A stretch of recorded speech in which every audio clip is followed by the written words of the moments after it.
Good afternoon. I'm Dara Bunjon. I'm the food enthusiast here at J Moore Living. I'm a food writer, food stylist, PR maven, and a frustrated baker. Those of you joining us live on Facebook, drop your comments and questions from our guest or myself into the comment box, and I will check from time to time.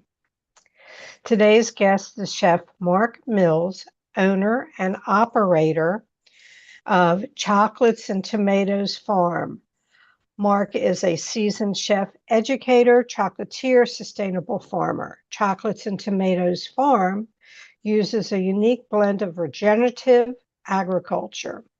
In 2023, Mark launched the Learning Kitchen at his farm, where well over 1,000 people have been encouraged to find their inner chef through hands-on cooking classes. Chocolates and Tomatoes Farm is a unique blend of regenerative agriculture, gourmet chocolate making, and hands-on cooking classes, all rooted in a deep respect for the land and the people it feeds. Let's welcome Mark. Hi, Dara. How are you?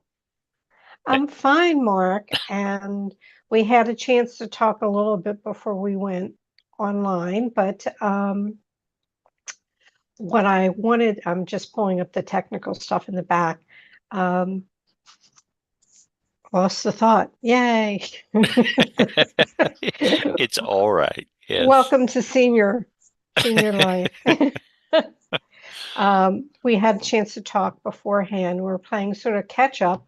Mark, so kind is to reschedule. He's very busy. So he's supposed to be on the show in January, and I got sick. It's the only time out of 280 some shows that I ever canceled because I just couldn't do it. And I said, let's reschedule. And he looked at the schedule. This is in January. He says, I can do a date in May. So, and that's because you teach. Yes, ma'am. Yes, that's so on season or semesters, I teach at Frederick Community College, Culinary Arts program. Very proud of the work we do. I've been there for 7 years. I primarily teach advanced bread baking, advanced artistry, pastry artistry, so chocolate work, sugar work, but I've dabbled in it all in both my career and there at Frederick. So yeah, it does keep me busy. We just wrapped up the first semester and now I'm full on getting ready to go into summer. But we did have a small break in the schedule. So I'm really honored that you asked me back. I appreciate that. Well, I'm just amazed at everything that you're doing here. What's on your plate to do today other than doing the show? Well, of course, as a farmer, I always want rain. We've been in the middle of a giant drought here in Frederick County. We're in Middletown, Maryland, here on a little farm, and our first market weekend actually is this weekend on Saturday, 9 to 1. But of course, now it's raining. It's raining rather hard. So grateful for the rain, but this should be my harvest time. So at some point, I'll just put the raincoat on and go out and get it done anyway. But yeah, so that's the rest of the day. I'll be preparing for market, getting all of the produce in that I can today and some tomorrow. But then I'm also preparing for a culinary medicine course that starts at Frederick Community College next week. So sending out emails, getting folks lined up, getting excited about getting back into that material. So yeah, a busy day today, tomorrow, and this weekend, but hopefully folks will come out. We'll get a little break in the rain on Saturday. After that, I would love it to just keep raining. That would be great. So The You're in Middletown, Maryland, north of Frederick, Maryland. And what you're talking about is you do have a farmer's market at your farm. And for the season, it's kicking off this Saturday, and it's what, 9 to 1? 9 to 1, yes, ma'am. Right there at the bottom of our driveway. So if you're going down Hollow Road, which is the road we're on in Middletown, Maryland, the address is on our website. We'll be out there with tents, rain or shine, 9 to 1, with all kinds of fresh produce. We actually had delayed a week because we had an unusual freeze in late April. You probably heard about it. Most folks have. It wiped out the grape growers in Maryland. So we're very sorry for their loss. It set back our strawberries. A lot of plants got really confused, but things are back on track now. So we'll have a wide range of fruits and veg. We'll have some of my fellow instructors bringing baked goods to the market. Of course, I'll have my artisan chocolates and just great opportunity to meet folks, welcome them back from next year, make some new friends in the process. So, Right. Okay. Um, there, like you said, you have some of the teachers are bringing baked goods, but there are other vendors there as well. So it isn't just all your produce. well, It's we're definitely the primary vendor, and right. and I have my fingers in a lot of pies, so I do No have the pun chocolate. intended. None intended, no, ma'am. Unfortunately, there won't be any pie there this week, but no, we're the primary vendor. One of my fellow former instructor at Frederick Community College, still a great friend. She will bring out baked goods. Another instructor there has provided me with some granola, which is it's the best granola folks have ever had. We have a local egg vendor because we're strictly a vegetable operation, so we don't have any animals, but they're just down the road in Myersville. So we'll have a lot of products. You'll only see us physically there at the market, but we will have products from other folks. Primarily everything, certainly all the vegetables are from here, grown on this property here in Middletown. So, I want to go back to you're from what, North Carolina or yes, South ma'am. Carolina? Chapel Hill, North Carolina, right in the middle of the state. Okay.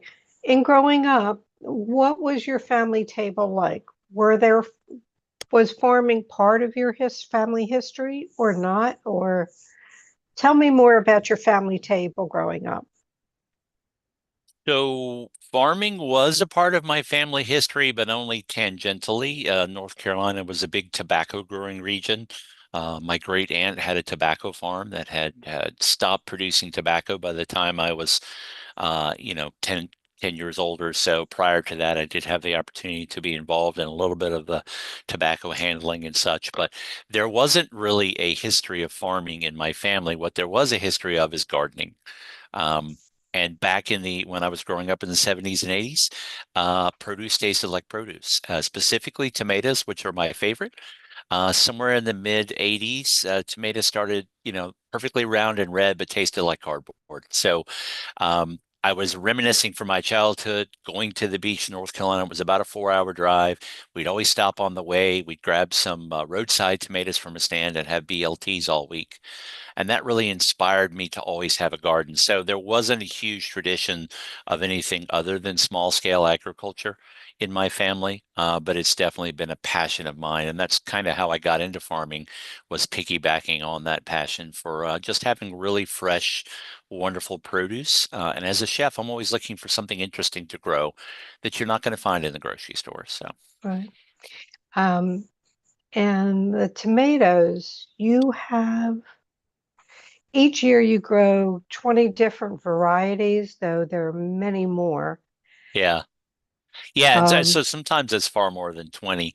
So for instance, this year I think we seeded 35 different varieties of tomatoes. We have a few that are perennial and that everyone loves. The Cherokee Purple is our favorite tomato.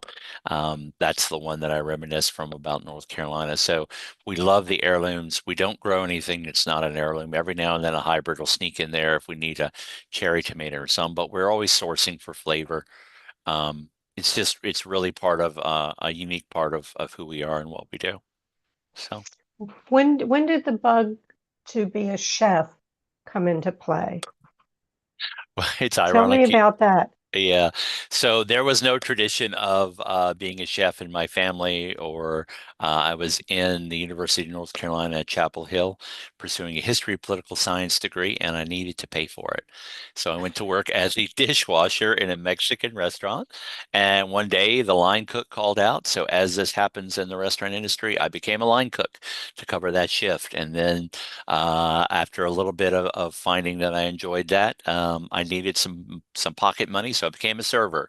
And then, of course, being a young man in college, became a bartender, and it just was a quick and easy way to generate income. And coming out of college in the late 1980s, history, political science, while it's always been a passion of mine, there were not immediate job prospects other than being a professor. And my father was a professor, and I promised myself as a young man I would never be a teacher.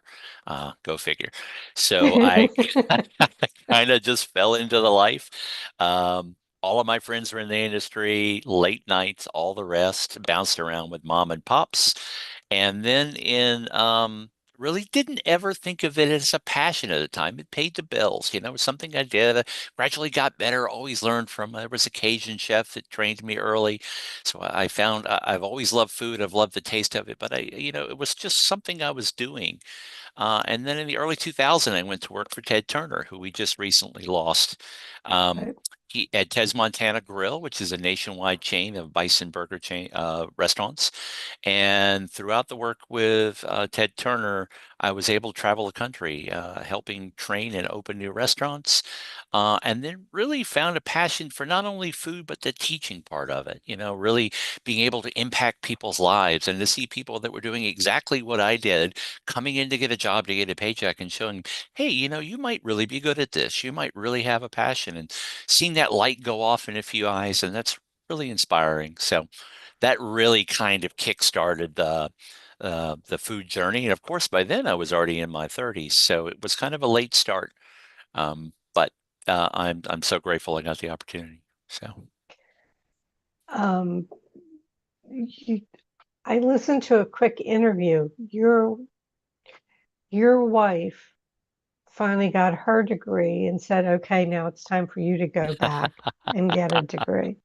And your wife is very much a partner of yours in the Oh farm. yes. Oh yes. Yes. Teresa's amazing.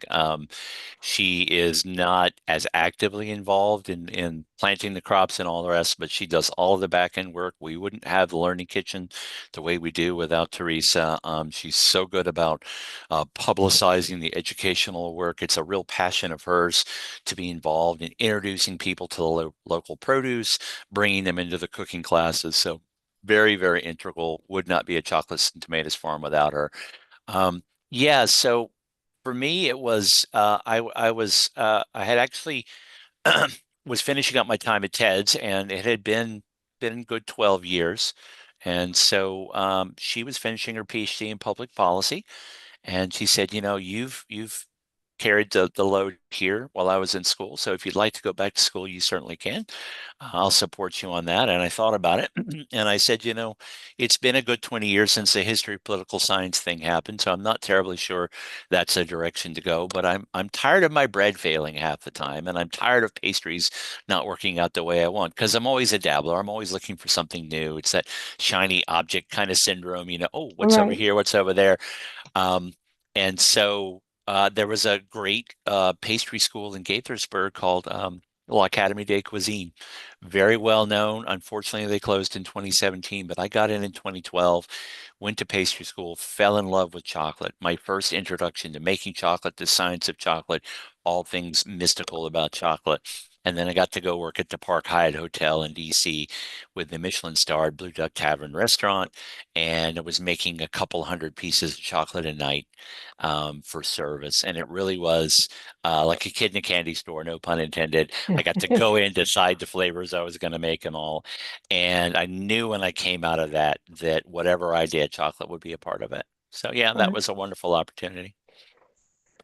Was there one standout about chocolate that you learned you went, wow, I didn't know that, or this is pretty amazing. I had no comprehension of Yeah. this. Yeah, I mean the whole thing, the science of chocolate, the difference between tempered chocolate and untempered chocolate. I think, like most people, my primary experience was what you encounter at the grocery store, often in the checkout aisle. That, in all honesty, is pretty far divorced from what we do. It's not chocolate in its purest form. It doesn't have a lot of the qualities, and just to be able to see the transformation. And while I've met a few people that don't like chocolate, it's very infrequent. So the ability to produce something that you're passionate about, that people always embrace.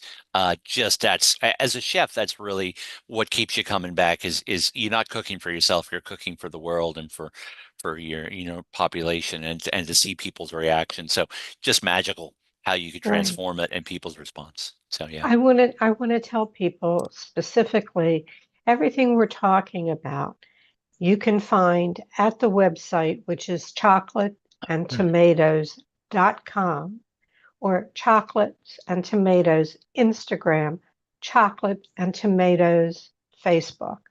And I'm sure there's probably a TikTok and a this, that, and the other, but these are the core ones to know about.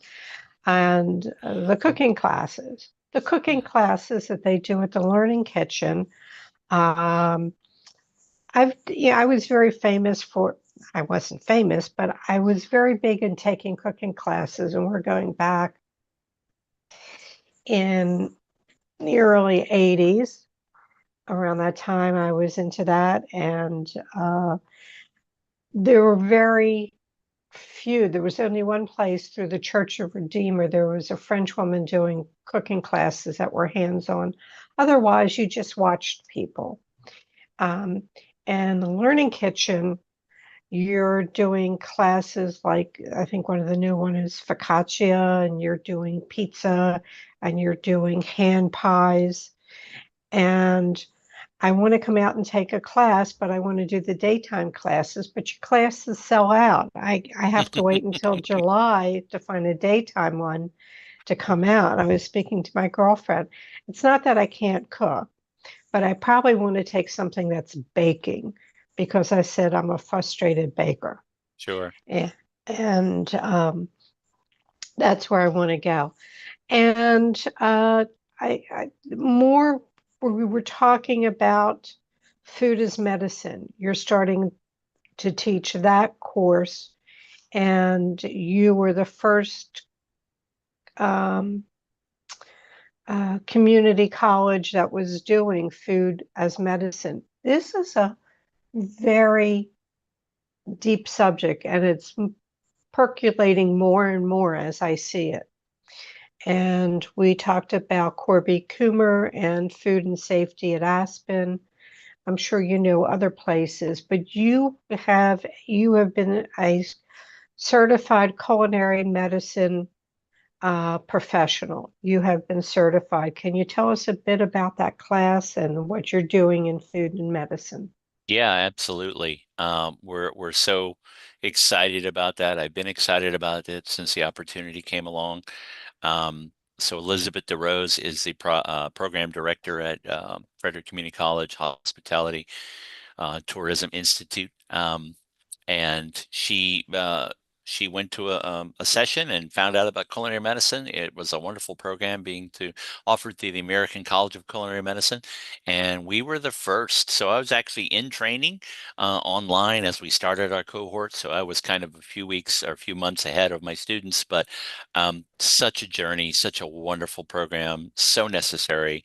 It's really centered around the Mediterranean diet, and we take a look in modules, different modules about sodium reduction, um, you know, cooking for certain populations. Our cohorts tend to be folks that work in nursing homes, hospitals, educators. Now we've really expanded it to bring in our culinary students, but um, it's such a necessary skill for folks to have when they cook for themselves. There's so many modern conveniences that trade convenience for health, and we don't preach deprivation. We're modification, not deprivation.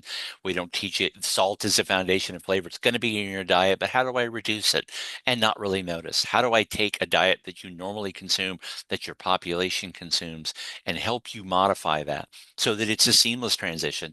And not only a seamless transition initially, but one that you stick with. I can throw a lot of diets at you and you'll adhere to them for a little while and then it falls away. Mediterranean diet, food is medicine. This is a way to cook that you really enjoy and embrace. Like, wow, I didn't realize food could taste this way. I didn't realize what all these things that I find at the farmer's market how they can actually be used and how healthy they are for me and how much better this is than the food that I was eating. So for me, that's the joy. It's watching those, the blooming of people's realization that all this great food is out there. We bring that back here to the Learning Kitchen as well and teach parts of that course here. Folks come to our farmers market and they're like, wow, chef, now I know what to do with these herbs. Now I know what to do with these vegetables. So just really a wonderful program. We teach it every summer at Frederick Community College. We were the first, now we're one of seven, but we hope to keep it going and keep expanding it. So. There, I maybe best to let you explain. I'm telling people that you are a sustainable and regenerative farmer. So let's explain sustainable and regenerative Okay. because Yeah, yeah. So the honestly, there are definitions out there, but I think everyone has a little bit of a different idea when we talk about it. So we started farming in Montgomery County. So oddly enough, in that story, as I was coming out of the Blue Duck Tavern and the Park Hyatt Hotel, I'd spent my life in food service, been a chef now for over 35 years. Then it was over 25 years. And my wife actually saw an ad in the paper and it said, "Hey, Montgomery County has a farmer pilot program. So if you'd like to be a farmer, come and join us." And so that journey led me to begin farming in Montgomery County and other people's land. And we actually became organically certified. So when we moved up and we found our own land here in Montgomery County in 2018, we knew we wanted to bring those practices to the farm. But as the only farmer, there are a lot of rules about being organic. There are lots of counting the produce as you harvest it and all the rest. And I just didn't have the bandwidth for that. But I knew that I was going to do things the same way in terms of no sprays, no pesticides, no outside chemicals. So a regenerative farmer is really someone that looks at the land from the point of view is that we need to rebuild the land. We're not just being extractive. We're not planting a row of corn and then pulling the corn off and then dumping chemicals on so we can do that again. We're building that soil over time, and it's a very long-term project. How do we develop the ecosystem in the soil that it thrives, and through its thriving, it actually produces the crops that we then grab, eat, market, and sell. So it is about using cover crop instead of letting the land grow bare and spraying for weeds. When you're done with a crop, you plant something like wheat or buckwheat or peas, which brings nutrients to the soil. Green manure, as we call it. So we're able to farm that into the ground before the next crop. It provides food for the next crop. Thriving ecosystem of beneficial predators that come in and that eat the bad bugs. So we're not spraying for bugs. We're bringing in ladybugs, praying mantis. We're bringing them in by developing an ecosystem they want to live in. So we're really, really fortunate. We've been on this property now for 7 years. When you walk out in the morning, you hear the birds in the trees. The birds eat the insects. You see beneficial insects all over the property. You see wildlife thriving. Everywhere you dig a shovel full of soil, there's earthworms. So just all the indicators that we're doing it the way that we should. So no, it's about following nature's rhythm, really. right.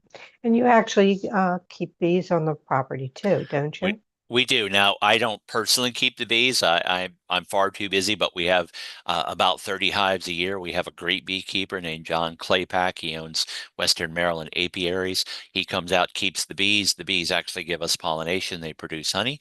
The honey we're able to market. It's amber or it's light in the early season when they're feeding on the fruit trees because we do have an integrated fruit orchard of about 5 acres. And then later in the season, it becomes a more amber color as they're feeding on all the crops that we need to pollinate in the field. Plus our buckwheat, our clover, all the cover crops, they also provide food for the bees.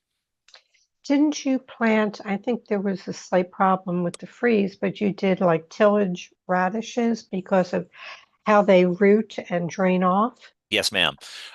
So if you were to see them out of the ground, you would think of them looking like a daikon radish, a Korean or Japanese radish, very long and really thick and white. They're great. You plant them in fall. What they do is they burrow down, sometimes as much as a foot deep. Then as the freeze comes in, it kills the radish. The radish kind of goes into the soil, provides nitrogen and other nutrients that it's grabbed from the soil, but also giant pockets where that root was. So we had a very low-lying part of our front field where we have a secondary orchard. And when we first moved in, it was hard pan. They used to do commercial agriculture on this property. So they would spray and plant and spray and plant. And so the ground was as hard as concrete. The water would get there, it would pool up, it would be mess. Now, because of the tillage radish, it's really nice. It actually drains into the soil. We've worked on the soil, so the trees are really thriving in that area. Yeah. Uh, you planted crocus in the fall, didn't you? Saffron crocus, yes. Yeah. As a Tell chef, me. I was always excited to, again, it's just one of those things. Uh, you're like, well, it's the same reason I planted basically half of my orchard in truffle trees. So I have burrow trees, which are indigenous to Maryland, and they're inoculated with truffle mushrooms on the roots. Um, and so the saffron was in the same vein. It was something I like to cook with, something excited about.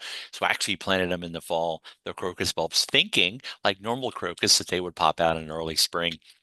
And I was really surprised a month later they were flowering because the saffron crocus runs on a little bit of a different schedule. So we were so excited. We harvest all of the little pistils out of the saffron flowers, and then we realized why it was so expensive. I have an entire section of crocus bulbs for saffron, and I got a little tiny container full of saffron. Excuse me. Okay. So we're excited for it'll be something we use in our cooking and in our classes. It's unlikely I'll ever have enough to sell, but it keeps it interesting, keeps it like and more diversity. Always looking for more diversity. What are the new crop? Because you always like to plant something new each year. What are the new crops for the coming year? What's on the agenda? Well, I I can't say there's really. Well, so the newest thing we have is a focus on something that we used to grow about 10 years ago, but didn't really know what to do with it. Not shiso, sorry, shiso, which is a leaf that's used in Japanese culture, but also in Korean culture. And I'm a huge fan of Korean cuisine. I've gotten much better at it in the last few years. I love their fermented products. And I've just fallen in love with the idea of shiso and perilla and some of the other leaves and herbs that they use. So I have a pretty good stand of purple shiso and green shiso, even though I can't say it. But I'm excited to experiment with those. And having crops like that really was the impetus initially for opening the Learning Kitchen. I was excited by my work at Frederick Community College. I've been there for 7 years. The first couple of years we were on the farm, we couldn't actually farm because it had been conventional. So I had to put out cover crop, get the soil ready, get everything right. So I needed something else to do. So I went and I got a job teaching, and I fell in love with it. Uh, and so, as we became a farm during the pandemic, was the first year we were able to open the farmers market. And so, some folks may say, well, what a terrible time, but actually, it was perfect because everyone wanted to have fresh local produce and they wanted to be outside to buy it. And here we were. Brand new farm full of the tables. But I found that I would introduce folks, I'd say, I've got this beautiful kohlrabi or these beautiful leeks. And they'd say, Chef, that's wonderful. Those look great. Where are the tomatoes and sweet corn? Because that's what they knew. And I said to myself, I've got to find a way to introduce people to these vegetables that I love and that I'm growing because I'm a chef, but show them how to cook it. And so in 2023, we started the Learning Kitchen. This is our fourth year of teaching classes, and it's been great. And often folks that come to the market that have never seen these vegetables before will come to a class, learn how to use them, and then the next day or the next market, I'll see them down there buying those vegetables. For me, I know the connection's been made. Yeah, that's great. That's great. You were talking about Shisu. It actually uh, came up. Who was I speaking to? Oh, one of the girls from Cook Your Books. Cook Your Books. Yeah, Cook Your Books. Um, she, I can't even think of his name. It was an author who had a restaurant in Seattle, very famous, was very garden centric. And he was coming to town and I was doing the food styling and he needed shiso. Could not find it. Could not find, we're talking 20 years ago. It was not to be Yeah. found. And where he grew it out there, it was fine. Um, there's so much to talk to you about, but I want people to know to reach out and learn more about the items that we're talking about. And if you're in the Maryland area, especially now is going to be a great time to go out and make it a daily jaunt. It's Hmm. only like maybe an hour and 10 minutes from where I am in Baltimore Yeah. to come out to the farm and see what's growing. And tomatoes, God, love tomatoes. Well, we won't have those till mid-July. No matter what I do, even though I grow them in protected culture, they're not greenhouse grown. They're high tunnels. A high tunnel is an unheated greenhouse where you still grow in the ground, so you still get the terroir, but you're able to control the moisture, and it gives us a couple of months. We can get in as early as March. But I tell you, it is a great time to come. We have lots of crops, lots of chocolate, and there's tons of things to do around us. There are other farms up and down the road you can go to that specialize in different things. Lots of local historical sites that you can go to around here. So we always encourage folks to come make a day of it. My wife runs a great listserv email that she sends out, and she's always highlighting other farms and what they're doing. We're so blessed to be in this community. They've embraced us. We've embraced them. The people are great. So we'd absolutely love to see you. Well, we'll come out there. And I just want to tell people, go on the site. If you can't remember it, let's do it again. It's chocolatesandtomatoes.com. Everything we're talking about is there. There's many pages. The information's there. Look at Mark's chocolates. They're gorgeous. They're artisan, beautifully painted. And the fillings change seasonally, going along with everything that you're doing there. And I'm just looking through the notes here. I've touched on it pretty much. Let's see. Or you touched on it. What you teach out of Frederick Community College is advanced pastry, Yes, ma'am. advanced bread baking, and garde Mhm. manger. Yep. Well, you're just man I should see because I'm a frustrated baker. You might appreciate this. He's still a friend, but I did food styling way back when they would pay for food stylist cookbook authors on tours with Nick Maggieri. Okay. Yeah. And I had a food style for him, and I'm not the best baker. I was shaking, but it was quite fabulous. Um, so much here. All right, so we've talked about the farm, we've talked about the teaching, we've talked about the chocolates, we've talked about the classes. What haven't I touched on that I should have? Well, I think it's less that there's a specific area we haven't talked about, but maybe a more holistic approach. We really do one of our primary goals here is to help people access colorful, delicious, and sustainable locally grown produce, to understand how to work with it, to minimize waste, how to treat their garden. More often than not, folks in the area have their own garden. We're happy to fill in the blanks. So maybe they grow two or three things and they don't grow other things, or our stuff comes in earlier. So we're excited about that. If you go on our website, you'll see that my wife does a ton of great blogs. It kind of tells what we do on the farm, how we do it. It explains the different tools that we use, but really that holistic educational approach. Absolutely love the farm and the farmers market. It's just part of the educational mission has really come to bring everything full circle.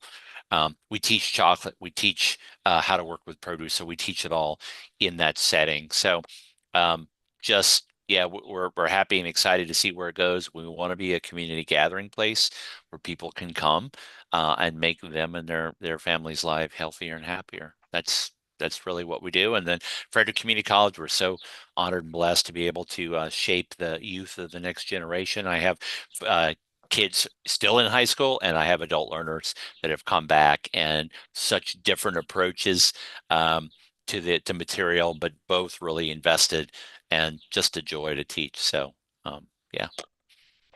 Well, I was watching on Roku, they have the Great American Baking Show, and I'm hooked on all those shows. Yeah, And people are learning baking through that, you know. sure. Yeah.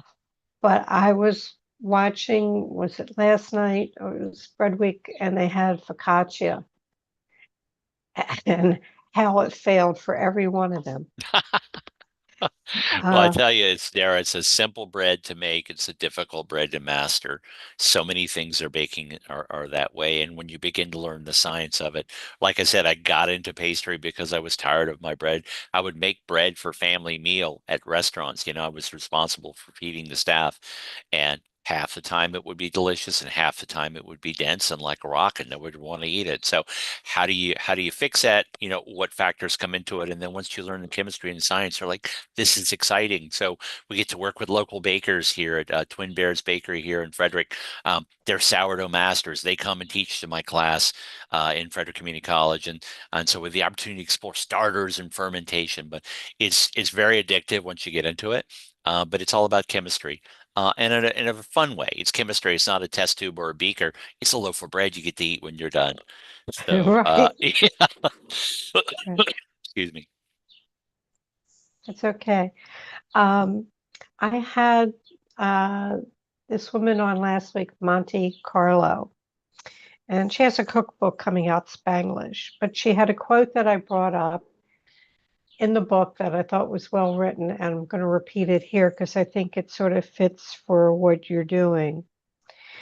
Food speaks with refreshing honesty of culture, history, and perhaps mostly importantly, of personal stories. I just thought it was a great quote. Yeah, it's And beautiful. I think it sort of suits. I mean, that's it. We all bring something to the table. Um, and having it in the purest form is probably the best way to have it. So, Yeah, absolutely. all right, chocolates and tomatoes, everybody. And now I'm going to ask Mark my famous questions. They're so famous, they're up on the sign in Times Square. That's how famous they are. Okay, what was your ultimate culinary fail? Ultimate culinary fail was probably um I won't be specific about the event, but there was an event that I worked where we were entrusted in making, it was early in my career, trusting in making a tired dinner for a family. And they were very gracious about it, but everything went south. People didn't show up that I had contracted to work. Product didn't show up on time, and the product that did show up, we were not able to make it what it should have been. So it taught me so many lessons about it doesn't matter what a great chef you are. You need to be a leader in a team. You need to be realistic. I was way outside my comfort zone.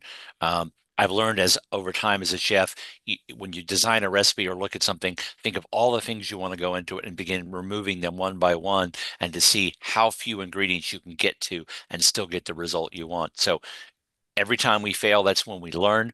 That's why they teach my students. So it was a wonderful learning experience. Needless to say, never got a job with those folks again. But again, they were really gracious. It was a very special moment in their life, and it did not work out for me then. But yeah. Oh, that's interesting. I like that. Look at the recipe and see how many things you can take out and still have good results. Mhm. I think people sometimes look at a recipe and go, it's just too much. Yeah. It's I back mean, to the kiss theory. yes, yes. Well, that's part of the journey, I think, as a young chef, is once that light bulb goes off and you learn these techniques, all of a sudden you realize the world of ingredients, you want to bring them all into one dish.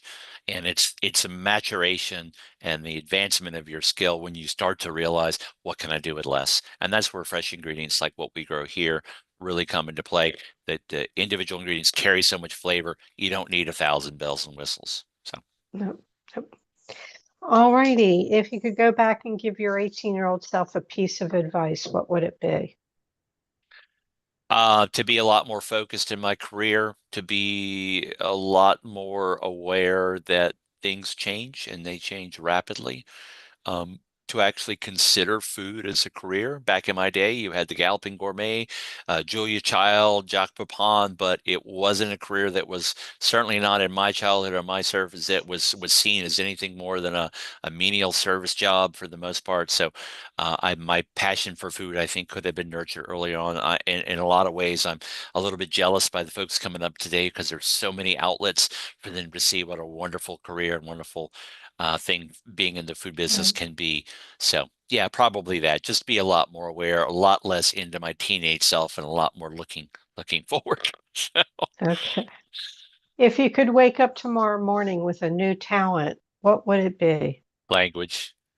Language. I've always been fascinated by language. I speak English obviously, and I got very good at Spanish in the kitchen, so I know a lot of kitchen Spanish because my crews tended to be Hispanic.